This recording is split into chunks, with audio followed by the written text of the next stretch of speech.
Hey, John Gilroy here. A wise man once said, if you put tools before strategy, you're heading for tragedy. Today, let's look at some tools that can help with digital transformation. Hit the music, Manny. Welcome to the Federal Tech Podcast, the podcast that connects you to federal technology leaders. My name is John Gilroy, and I will be your moderator. Our guest today in the virtual studio is Sam O'Daniel, President and CEO of TVAR Solutions. Sam, how are you doing this hot summer day? Doing pretty good. Staying cool in the basement. Me too. That's what my studio is.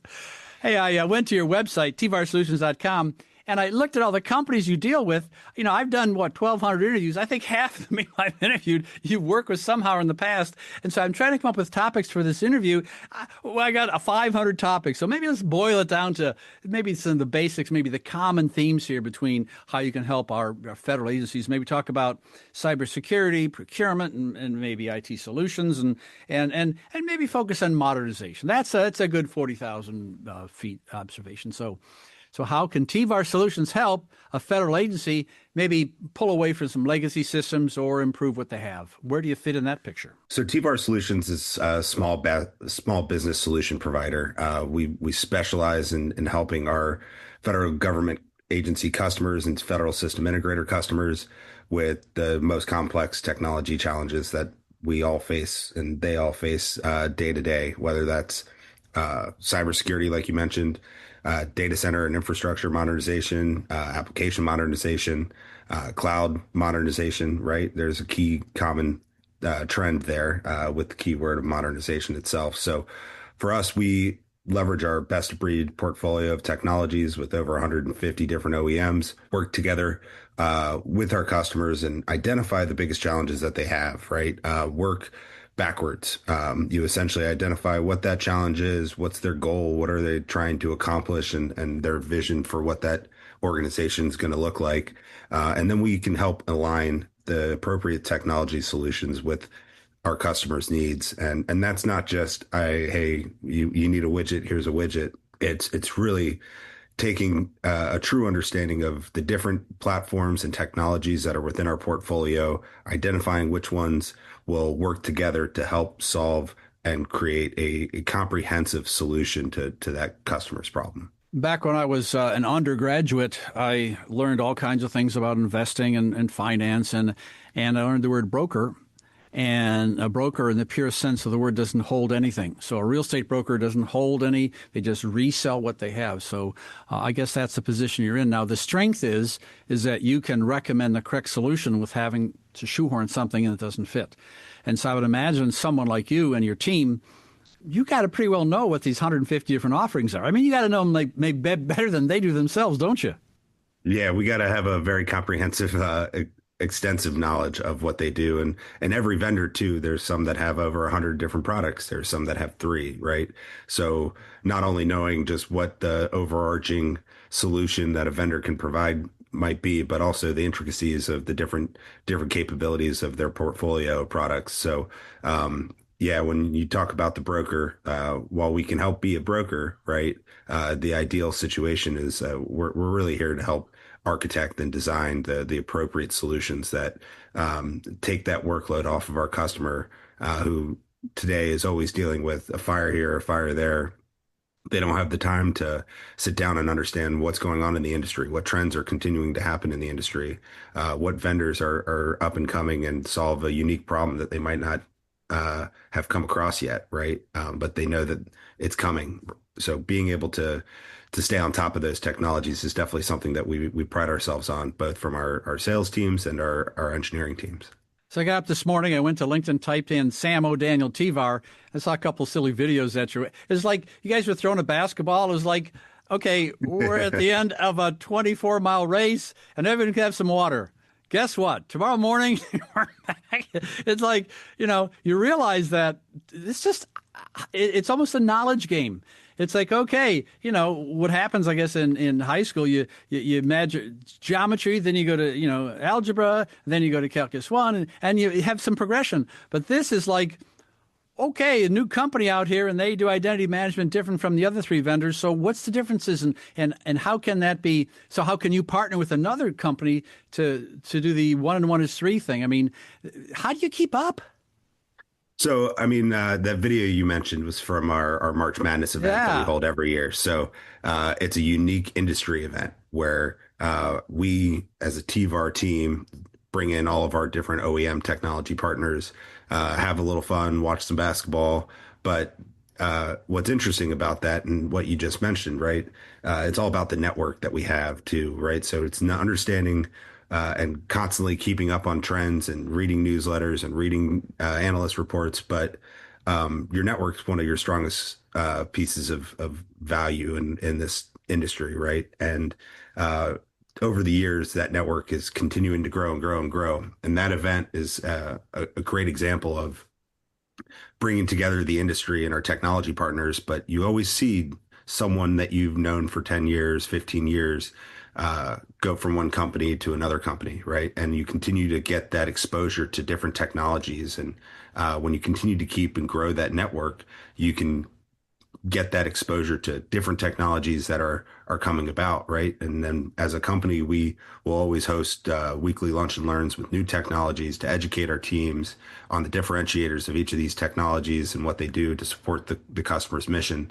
It helps us stay up to date, but it also, as long as we continue to strengthen that network throughout the industry, we can continue to expand and bring in new technologies. So that event is a perfect example of one of the ways we're able to continue to grow and identify new technologies. Right. I tell you, this is Federal Tech Podcast. I've done 250 episodes. I decided to look at all my previous guests and see where they're at now. About 17% have switched jobs just in 2-3 years. So it's like, wow. And so you can say that, well, if Sam Smith goes from company A to company B, company C, there's a whole set of contacts with each one of those and a whole set of different types of learnings. And so the old traditional model, the old school model was get a job at IBM out of school and retire there. Well, I don't know if, I think just that way in this environment, you're going to limit just the things you're going to learn. And it's just, It's decreasing and decreasing to the point where you almost have to, I'm not saying recommending this, but every 2 years you got to switch because there's something new and something's going to change. And what's the hot thing? And it's just maybe more of the social network than anything. Like your basketball there, maybe it's a social network to keep what's going on. But I think that's the biggest challenge because what worked yesterday, 1 and 1 was 2 yesterday, but all of a sudden it's not. It's changed completely. Yeah, technology, especially technology in our industry, changes at such a rapid pace, and new companies are coming about. Feels like every day, right? And you always have to understand what the mission that you're supporting is needing, right? What their challenges are, and that's continuously evolving. And when you find a technology that supports the account set and the mission set that you're supporting, sometimes it's best to go make that jump. And I think that's one of the interesting pieces. If you look at like the longevity of people at TVAR, I mean, our average tenure here, and people have stayed here for close to 8 years, and that says something, right? Not necessarily just about the company and the company culture that we cultivate here, but also the role that we play inside the ecosystem and the ability to go and support the customer mission with whatever technology is right to support that need. And so when you have the ability to have a flexible pocket knife, right, that you can pick whatever tool set you need to solve the problem, it gives you that ability to create longer standing relationships with those customers, and you become a true trusted partner and really member of their team. And when you have that type of role, it makes it hard to want to go anywhere else. And it's a unique position that you have as a solution provider and a trusted value added reseller. Before we began this recording, you said you've been on other podcasts. Well, I had a podcast before called Inside Data Centers, and I recorded it from Ashburn inside a data center. And I learned a lot about data centers.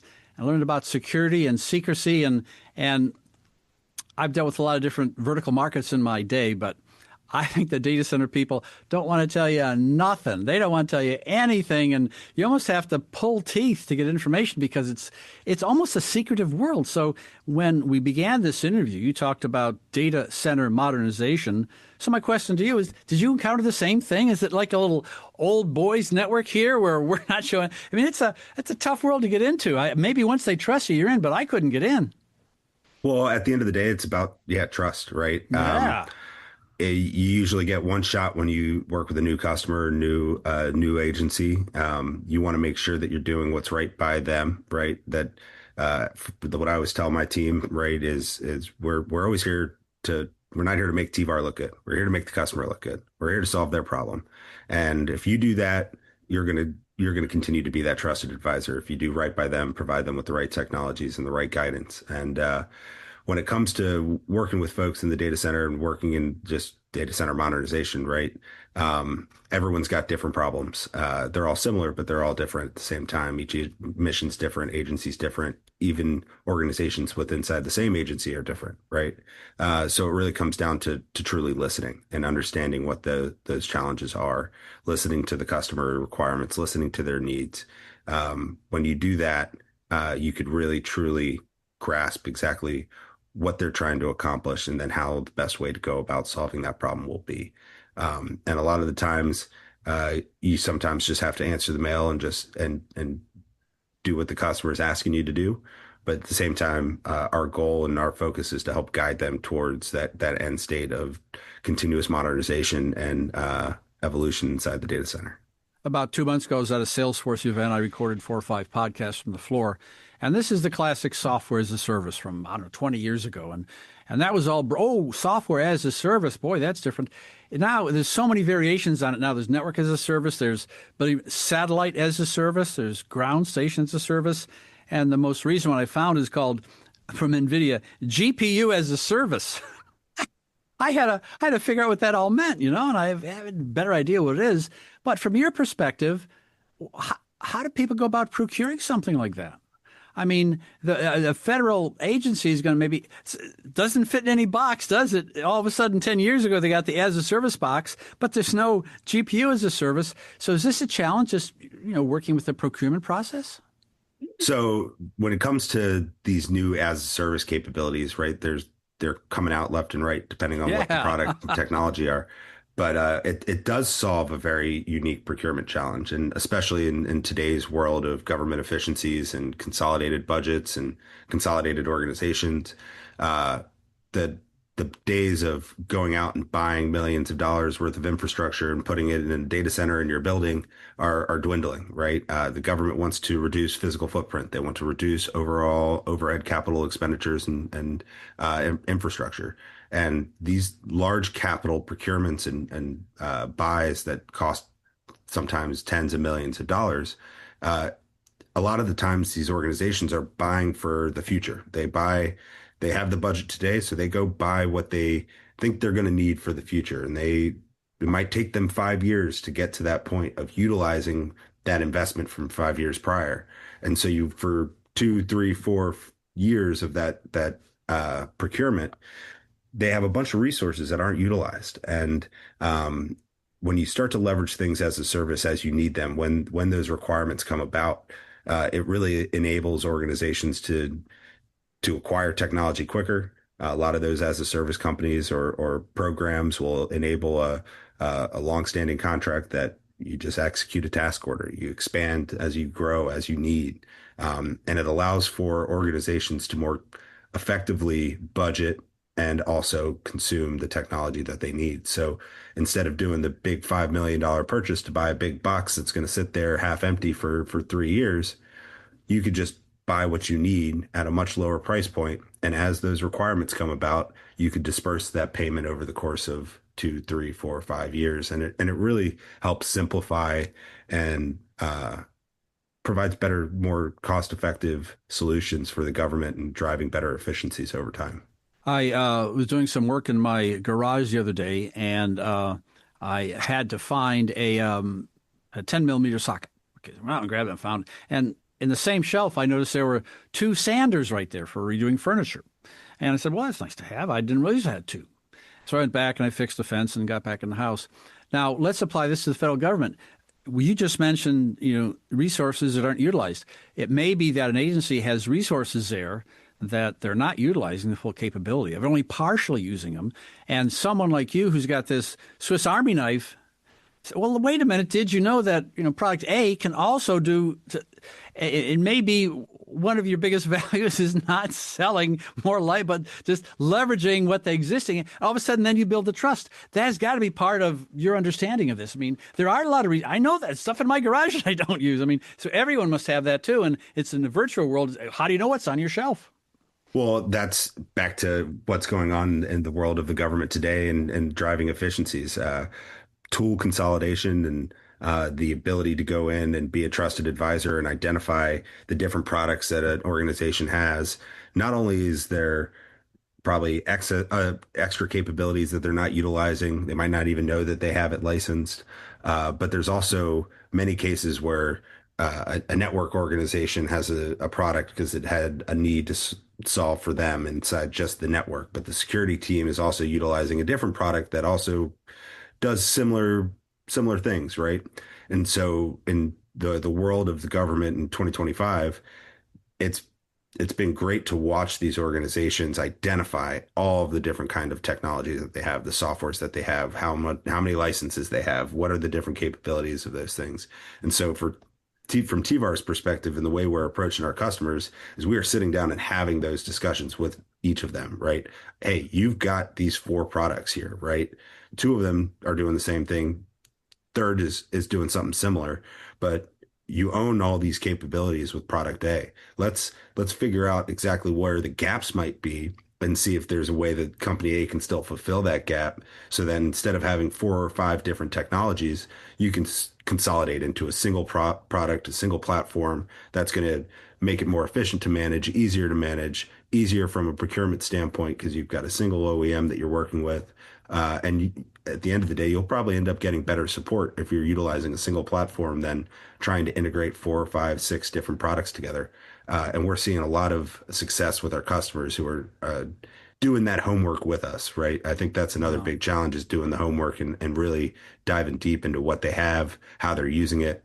But we've been able to come in and help guide them. Back to the conversation we had at the beginning around staying up to speed with all of the products and all the technologies and all the capabilities that they have. We take that experience and then we help guide the customers through that journey of consolidation and efficiencies and reducing, at the end of the day, government waste. Yeah, and I think it's a motivation thing. And I'll use a big company, Microsoft. I worked for a Microsoft partner for a while, and they didn't care anything except you've got more licenses. They just didn't care. They didn't care. And I think if you work for Microsoft, you go to the agency, you're going to see everything as a Microsoft license opportunity. Now we get someone like Sam comes in. Well, maybe there's 3 or 4 other options. Have you considered this? So that puts you in a unique perspective. If an agency is just talking to a single vendor for one product, another vendor for another product, Gilroy software, and then Sam software, and all of a sudden we got someone who knows strength and weaknesses of both, they may say, hey, that Gilroy software is a good fit for this environment, but because you've got so much remote stuff going on, your IoT, OT, then you have to look at another. It's just, I think it's a more fair approach. It's a more balanced approach when someone can detach it. I mean, and I think, we talked about the real estate market and the broker doesn't, and they may have biases, what they want to sell and don't have to sell, but I don't know if someone who has multi-vendors does or has reputation to be able to say, no, that we aren't a good fit. Boy, that's a hard thing to say, isn't it, Sam? Oh, yeah. No one ever wants to say no to a potential deal. No. But that's there's been many times where I'm like, hey, I don't think that's the right solution for you guys, right? Yeah. I know you're asking for it, but let's take a step back. What are you trying to accomplish? What's the end goal rather than, hey, I just need quote for these licenses. Let's take that step back, truly understand what you're trying to do and what does the rest of your environment look like. And then let's put the pieces of the puzzle together to make sure that you get what's exactly what you need and do it for the right cost, most importantly. I'm going to close with an innovation question and have you gazed into the future. If you look at artificial intelligence, which we haven't mentioned, it's mandatory to talk about it. And I'm just thinking about a lot of college students now aren't getting hired by companies because they have old Sam O'Daniel back there, and he's using AI to be 5 times as productive. Well, then you don't have the little baby Sam O'Daniels to bring in, or Sally O'Daniels, or Patrick O'Daniels, whatever it happens to be. And so I think in 5 to 8 years, the process of innovation may get stymied because of this bias they're doing right today. So look into the 5-7 years down the road. Artificial intelligence, we know it can help in innovation, but I think if you look at it from a strategic perspective, or maybe a hiring perspective, it may be shooting yourself in the foot. So what do you think of this whole innovation and AI for down the road? AI is a great thing, and it's also a scary thing. At the speed at which artificial intelligence is accelerating is something that I think people knew was going to take place once we kind of opened up the door, right? One of the things that you hear, like you mentioned, people are utilizing AI to be more efficient, to be more effective inside the workplace, to do the job of many with one, right? When it comes to the next generation coming into the workforce and the workplace, I think the younger generation, some of the best ones to adopt AI and utilize AI. And the way the roles will change for people in the workforce is you've got to have that experience around AI. If you're not going to be one to adopt it and utilize it, you're going to fall behind. And I went to a ceremony for a gentleman who was just retiring from NVIDIA, and he saw this years ago, right? And he made it very clear to everybody in the audience, you have to adopt AI today, and if you don't, you will fall behind. And that's from every aspect of the organization. If you're a sales organization, how do you leverage AI to optimize your sales force, optimize and automate things inside the operation? If you're working in technology, artificial intelligence is only going to help people become more effective in what they're doing, right? AI and automation go hand in hand, especially when it comes to like infrastructure automation and operations. How do you become more efficient? How do you become leverage your resources better? Leveraging AI to understand how people are utilizing resources, utilizing technology will help you be able to better automate and manage what you are working on. Same thing in cybersecurity.